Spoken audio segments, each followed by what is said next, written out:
नमस्कार। प्रस्तुत है मुंशी प्रेमचंद जी की लिखी हुई लघु कथा कश्मीरी सेब। कल शाम को चौक में 2-4 ज़रूरी चीज़ें खरीदने गया था। पंजाबी मेवा फरोशों की दुकानें रास्ते ही में पड़ती है। एक दुकान पर बहुत अच्छे रंगदार गुलाबी सेब सजे हुए नजर आए। जी ललचा उठा। आजकल शिक्षित समाज में विटामिन और प्रोटीन के शब्दों में विचार करने की प्रवृत्ति हो गई है। टमाटो को पहले कोई सेंत भी ना पूछता था, अब टमाटो भोजन का आवश्यक अंग बन गया है। गाजर भी पहले गरीबों के पेट भरने की चीज़ थी, अमीर लोग तो उसका हलवा ही खाते थे। मगर अब पता चला है कि गाजर में भी बहुत विटामिन है, इसीलिए गाजर को भी मेज़ों पर स्थान मिलने लगा है। और सेब के विषय में तो यह कहा जाने लगा है कि एक सेब रोज खाइए तो आपको डॉक्टरों की ज़रूरत न रहेगी।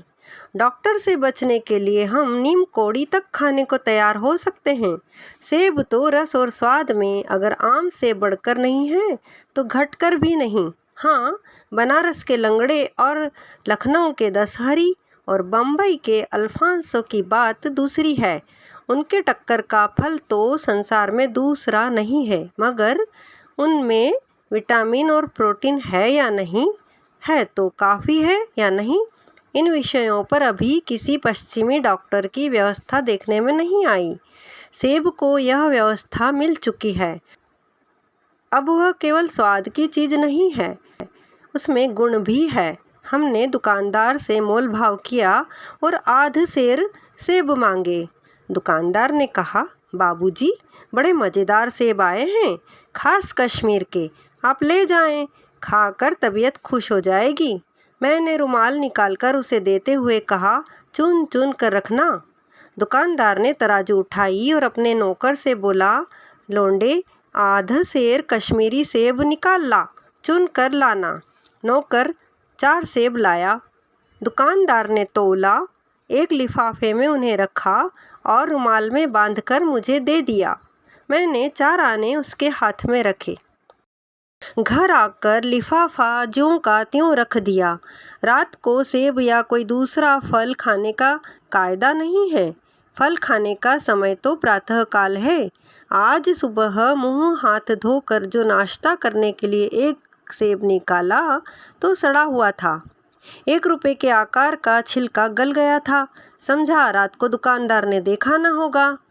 दूसरा निकाला, मगर यह आधा सड़ा हुआ था। अब संदेह हुआ, दुकानदार ने मुझे धोखा तो नहीं दिया है। तीसरा सेब निकाला, यह सड़ा तो न था, मगर एक तरफ दब कर बिल्कुल पिचक गया। चौथा देखा, वह यूँ तो बेदाग था, मगर उसमें एक काला सुराख था, जैसा अक्सर बेरों में होता है। काटा तो भीतर वैसे ही धब्बे जैसे कीड़े बेर में होते हैं। एक सेब भी खाने लायक नहीं। 4 आने पैसों का इतना गम न हुआ जितना समाज के इस चारित्रिक पतन का। दुकानदार ने जानबूझकर मेरे साथ धोखेबाजी का व्यवहार किया। एक सेब सड़ा हुआ होता तो मैं उसको क्षमा के योग्य समझता, सोचता उसकी निगाह न पड़ी होगी, मगर 4 के चारों खराब निकल जाए, यह तो साफ धोखा है। मगर इस धोखे में मेरा भी सहयोग था। मेरा उसके हाथ में रुमाल रख देना मानो उसे धोखा देने की प्रेरणा थी। उसने भांप लिया कि महाशय अपनी आँखों से काम लेने वाले जीव नहीं है और न इतने चौकस हैं कि घर से लौटाने आए। आदमी बेईमानी तभी करता जब उसे अवसर मिलता है। बेईमानी का अवसर देना, चाहे वह अपने ढीलेपन से हो या सहज विश्वास से, बेईमानी में सहयोग देना है। पढ़े लिखे बाबुओं और कर्मचारियों पर तो अब कोई विश्वास नहीं करता। किसी थाने या कचहरी या म्यूनिसिपैलिटी में चले जाइए, आपकी ऐसी दुर्गति होगी कि आप बड़ी से बड़ी हानि उठाकर भी उधर न जाएंगे। व्यापारियों की साख अभी तक बनी हुई थी। यूँ तौल में चाहे छटाक आध छटाक कस लें, लेकिन आप उन्हें 5 की जगह भूल से 10 के नोट दे आते थे तो आपको घबराने की कोई ज़रूरत न थी। आपके रुपए सुरक्षित थे। मुझे याद है एक बार मैंने मुहर्रम के मेले में एक खोंचे वाले से 1 पैसे की रेवड़ियाँ ली थी और पैसे की जगह अठन्नी दे आया था। घर आकर जब अपनी भूल मालूम हुई तो खोंचे वाले के पास